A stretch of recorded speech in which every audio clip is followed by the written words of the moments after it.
Hey guys, it's Rachel, And Olivia. and today we're back with another episode. And I think this might end up being one of our calmest episodes because it's late at night and we have a campfire going. So we're chill, and I think this is gonna just be very open and calm. So Yep. So today, this is just one of my personal favorite subjects for us to touch on, which is getting comfortable with the uncomfortable.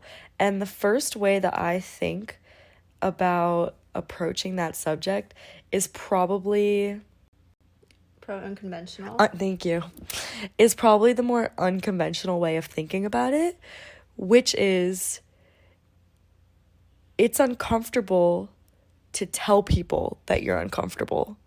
And I think we should get comfortable with that. So when we think of telling people you're uncomfortable, at least what my mind jumps to is telling someone you're uncomfortable because they're pushing the limits in like a borderline sexual assault way. And that's kind of what I think about. And I think we neglect the idea that we can say we're uncomfortable for literally anything. It doesn't have to be like, as I said before, like borderline sexual assault or illegal. Absolutely, you should say it then, especially then. But I'm talking about anytime. Anytime someone is pushing a boundary that you feel like they shouldn't, just say I'm uncomfortable, because I think that it's basic human nature to initially want to be nice. I think is the word that encapsulates the idea behind it, but not provoking anyone, not being like, oh, don't do that, oh, I don't like that, especially when it's a little thing. So I'll just give an example to contextualize this a little better. But if someone, I think it could be as little as someone even making a joke. Dude, that was my example. That was your example. I'm so sorry. Which is crazy because you know what I'm thinking of? Yeah. This doesn't have to be like a big deal. Like, I feel like people will listen to this and be scared, like, I don't want to make a scene. Like, I don't want to be like Right, that person. Basic human is like, oh, I'm not gonna cause a ruckus. Yeah, but this literally reminds me, I was hanging out with Olivia and two of our other friends a few days ago. And I literally just gently brought up, like, by the way, guys, try not to make jokes about this topic anymore, because like it just kind of like makes me uncomfortable. Like, that's literally what I said. Yeah. And they were just like, all right, got it. And it was that easy, and something that had been like kind of like making me not feel good, that I just didn't have the courage to just come out and say, hey, try not to joke about that, please. All I had to do was say one sentence, and all of my friends nodded their head in agreement and were like, yeah, we got you, no problem, we won't joke about that anymore. Which is so important in life and in relationships, because if you kind of don't set boundaries with people, you're gonna build resentment. Right. And also, how is it fair to the people in your life if you are building that resentment over them, but you haven't set that boundary that you are uncomfortable with a certain thing they're doing? How is that fair to the people around you? Right? Because then they don't know. So it's first and foremost, doing this is protecting yourself and your boundaries. And then second of all, giving respect to the people that you care about by letting them know your boundaries, so that, like Rachel said, you don't build resentment up by not saying anything.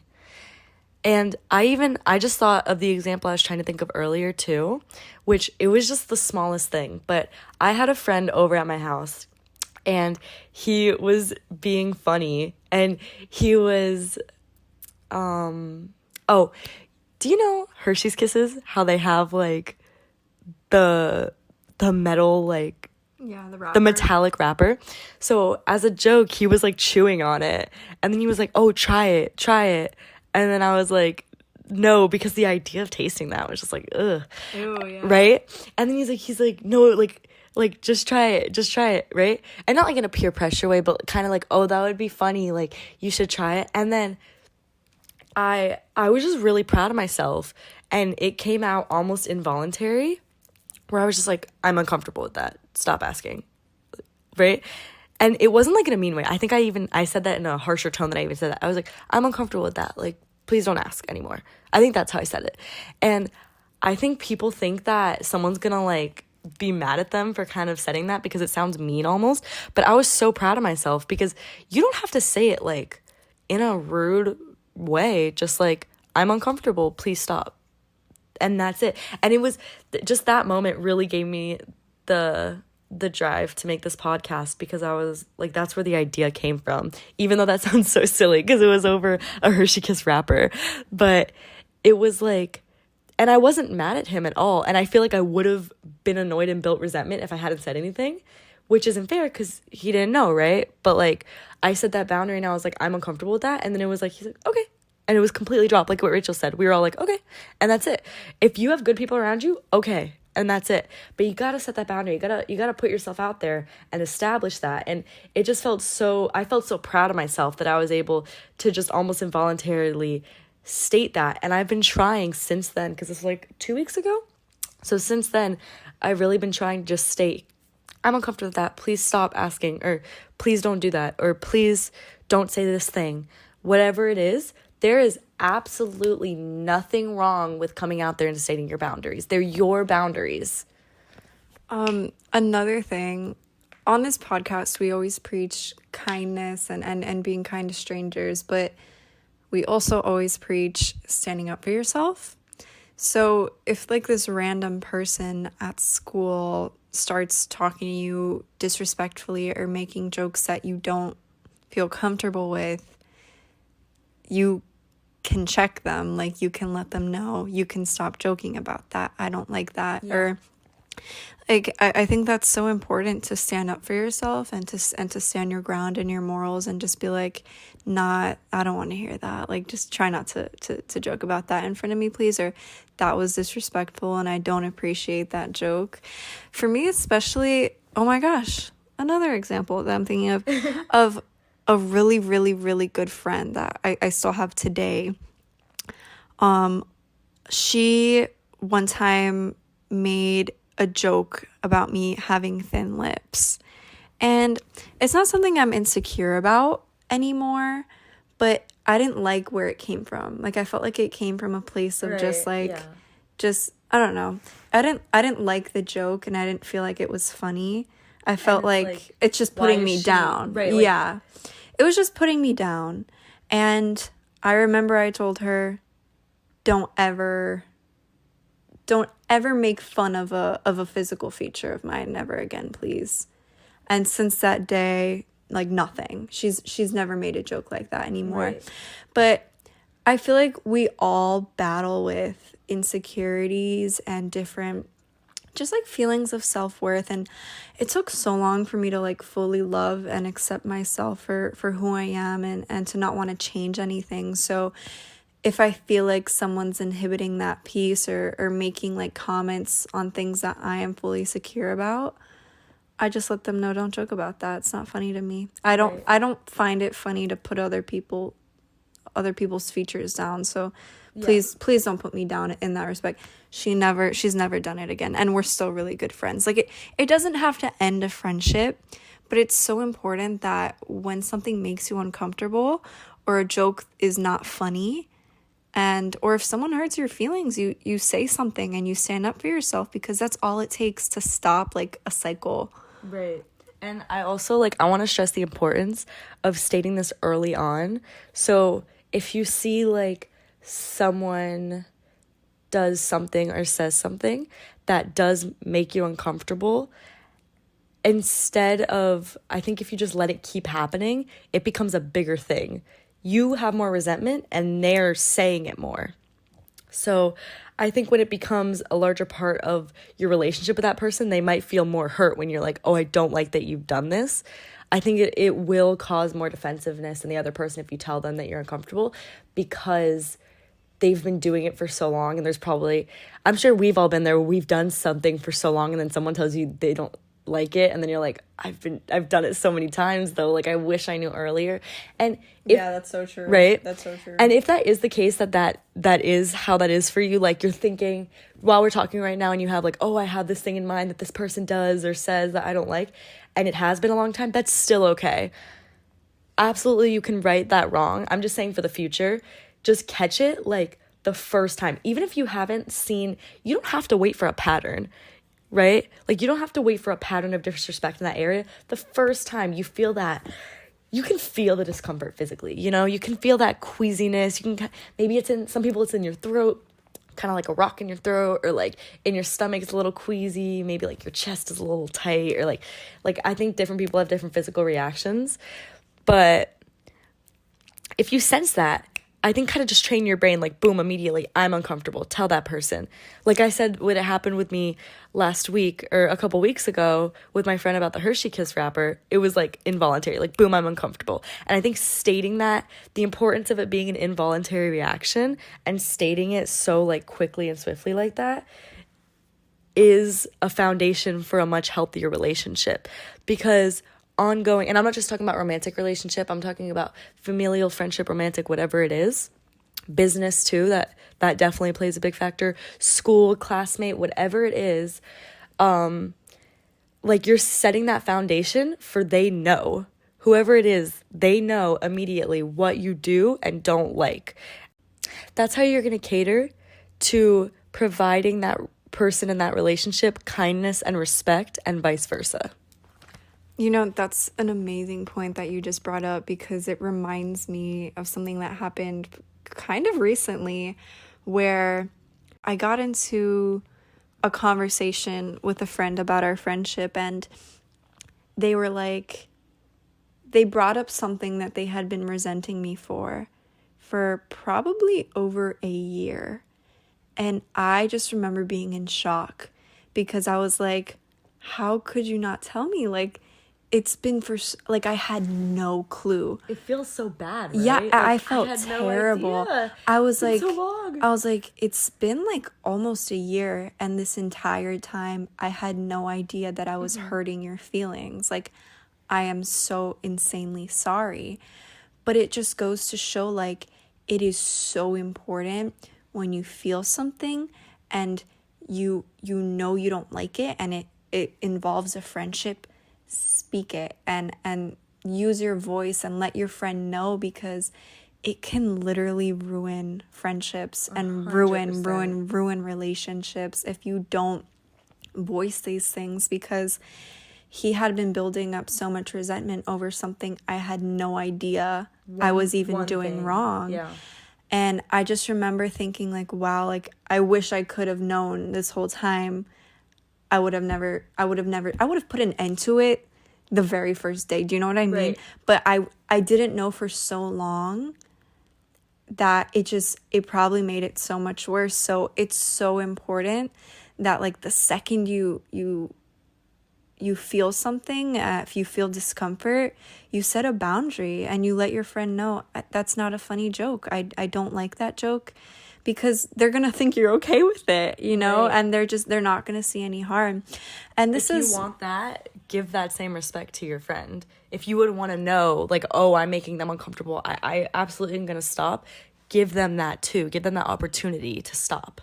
Oh my gosh, that also goes to show, like, if your friend decides to speak to you about something that's been bothering them for years, you don't have a right to be like, sorry, deal with it. Like, it's you should give them that respect and own up and be like, it won't happen again. Like, I don't care if this is ingrained in my brain and this has been our humor and our banter for the past few years. If you're saying today that you want me to do better, I'll do better. Stop means stop the first time. Like, it doesn't matter. Like, don't get defensive, I guess. Like, it's okay, you didn't know. Now you know, and you can do better. But definitely don't get defensive and try to be like, whoa, like, why is this coming out of the blue like 3 years later? It's okay. They're letting you know how they feel, which is amazing and grounds for a healthy friendship and relationship. And this is all just getting comfortable setting boundaries. There's a whole other flip side to this of getting comfortable in the uncomfortable. And it's something I'm very passionate about, which is chase your dreams wholeheartedly.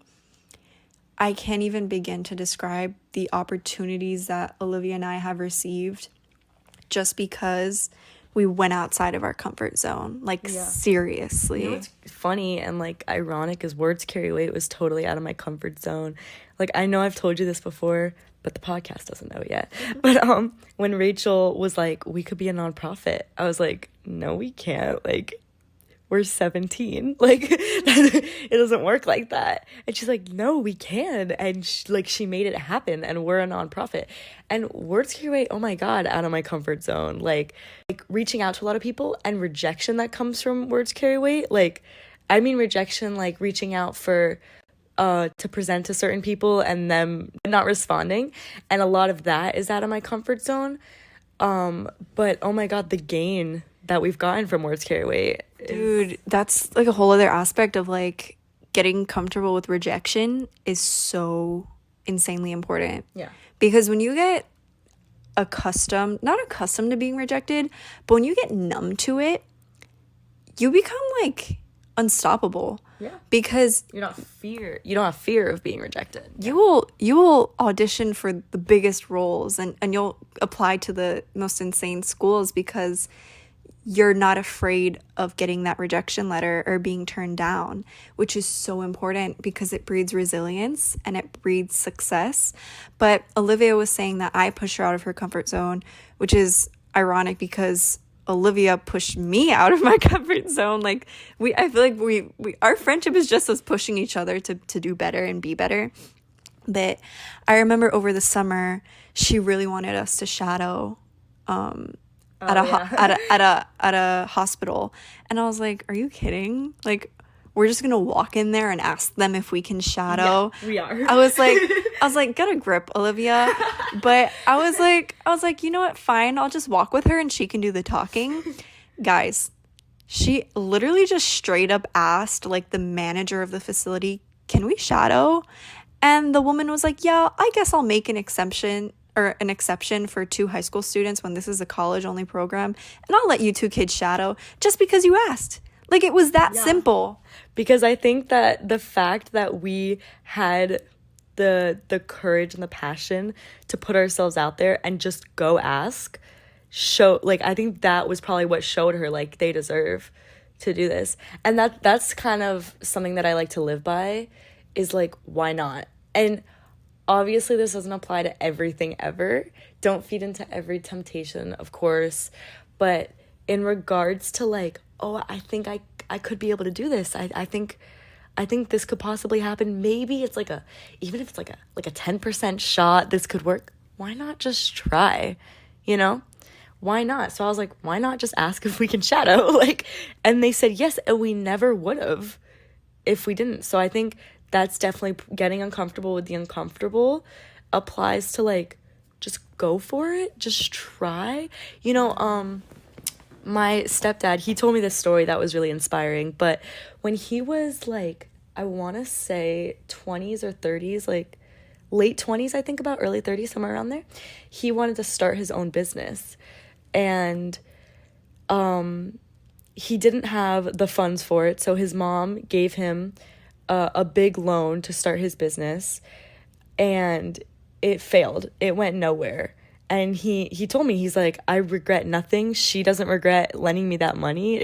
It doesn't matter that it failed. He told me, like, it doesn't, like, that's what my mom and my stepdad have definitely taught me, is like, it doesn't matter if you think you might fail, or even if you do fail, but you tried. So he put himself out there. He got the loan from his mom. I assume it was a large portion of money too, and he put it out there, and the business didn't go anywhere, but he tried and he pursued that business. And now, after pursuing another one again, he has a very successful one.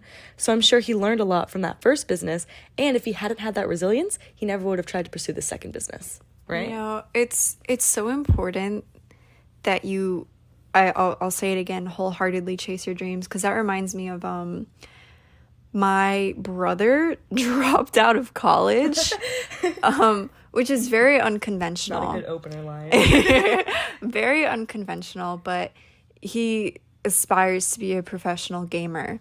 And this is something when people hear, it's kind of laughable. Yeah. And it's like, okay, Rachel, why are you flexing that your brother dropped out of college to go pro in League of Legends? Like, it's like, but the thing that I've learned from it, witnessing his growth as an individual and being a daughter and a sister, is my dad, in deciding to let my brother drop out of college and chase his dream, I didn't agree with it at first. I'll say that. An unconventional choice. I was like, what are you doing? You're letting him ruin his life. But I think it's the most admirable parenting decision I've ever witnessed from my dad, because my dad put societal norms and expectations aside and said, I'm going to give my son the chance to chase his dream. And if he makes it, he makes it. And if he doesn't, at least he doesn't go his entire life thinking, wow, I missed out. What if I was able to, I never know. Thinking like, oh, I always had a dream of being a Broadway dancer, a movie star, an astronaut. And I know these are like typical like childhood dreams, right? Like, oh, I want to be an astronaut. But did you try? And astronaut's a stretch, but did you try, right?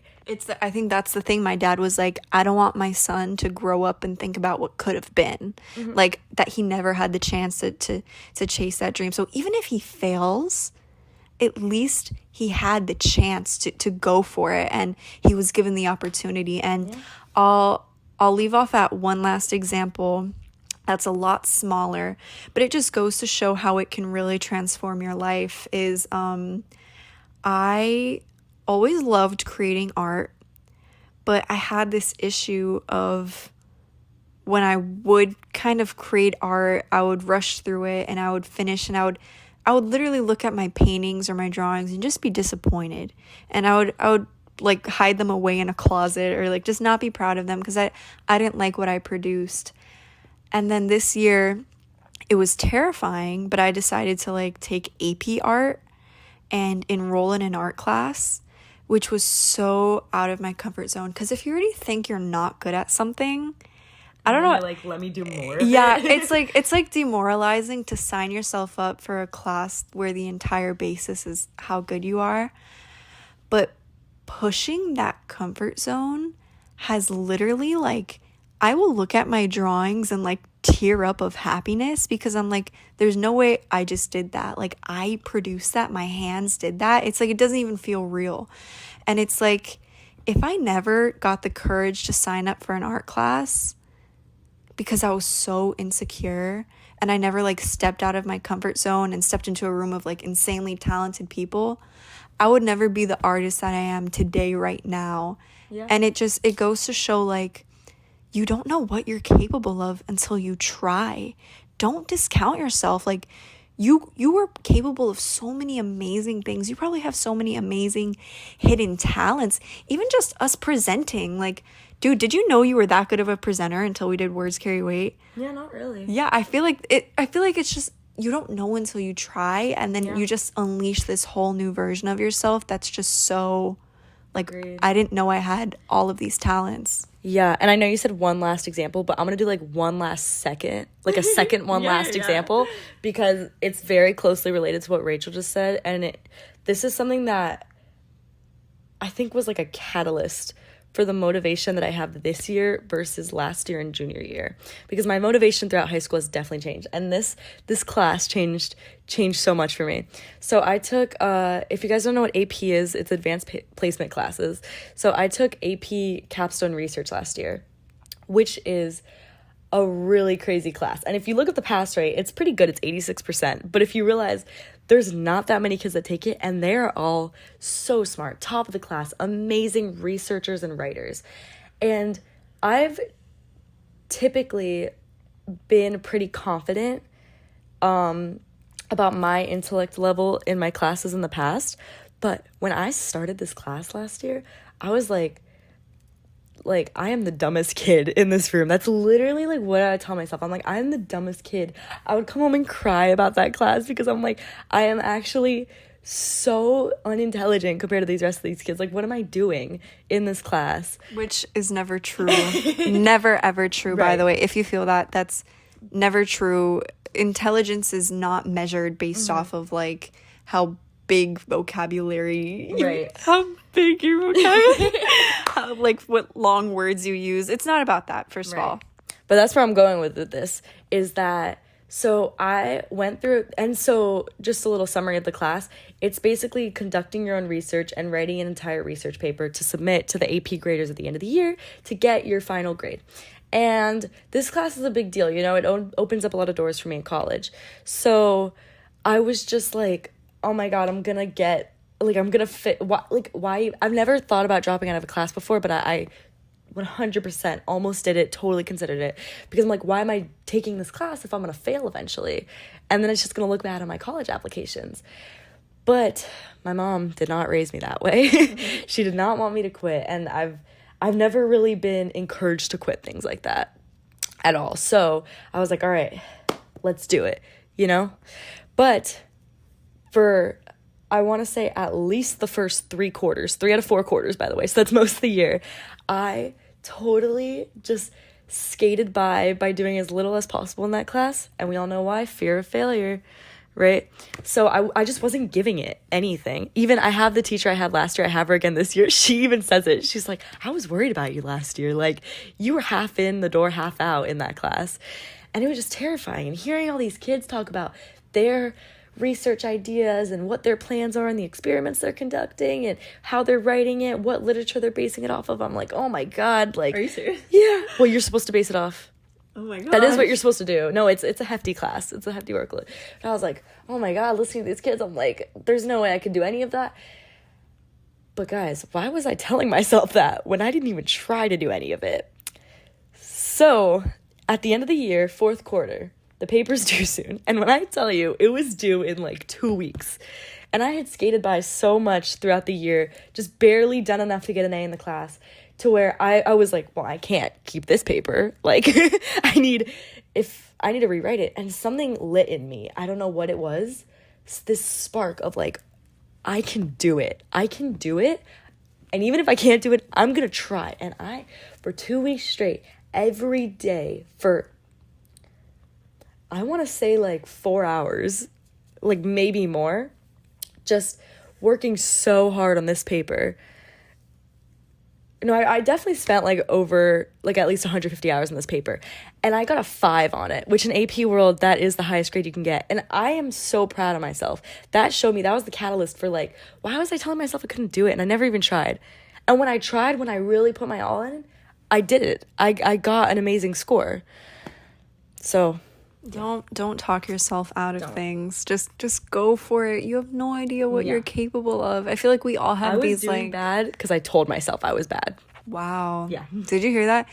Wow, that was really good. You if you tell yourself you're gonna do bad, you're gonna do bad. Yeah. That's the only decider. That's the only definite. If you tell yourself you're gonna do bad, you're just gonna do bad. I tell people this all the time, but it's like it's a common theme in every single religion. It's just not outwardly stated. Affirmations is like a common theme in every religion and in every corner of the world, but we seldom use it, and we'll often participate in like negative self-talk, and like it actually carries so much weight. Words carry weight, guys. Words carry weight. So mocking our nonprofit. so be careful what you're saying about yourself and how you view yourself, because if you say you can't do it, you're limiting yourself. You can't do it. And guess what? The opposite is proven true as well. If you think you can do it and you say you can do it, guess what? Yeah. You can do it. You can do it. My mom always tells me, picture it. Picture whatever it is. If it's physical or mental, whatever it is, close your eyes and literally see. That's how I'm a dancer. A lot of tricks I've gotten is my mom is like, literally close your eyes and picture yourself doing it. And I do it. You get the trick. Your mom is so wise. I feel like in every episode you cite your mother's like wisdom. We love her. Moms are wise. It's true. Well, Thank you guys so much for another amazing episode. Thank you for sitting with us by our bonfire and listening to just us talk and ramble for 30 minutes. But guys, you should definitely light or put a bonfire up so you can like join us in. it's a little late. It's a little late to tell. Okay, re-listen to the whole episode with a bonfire going. But we really hope that you got something from this, and just remember, chase your dreams, grow comfortable with the uncomfortable. You are amazing, And set your boundaries. set boundaries. Yeah, for sure. That's the other side of the coin. Yeah. Yeah. You're gonna do amazing. You're gonna lead an amazing life. We love you and we wish you the best. Mwah. Bye.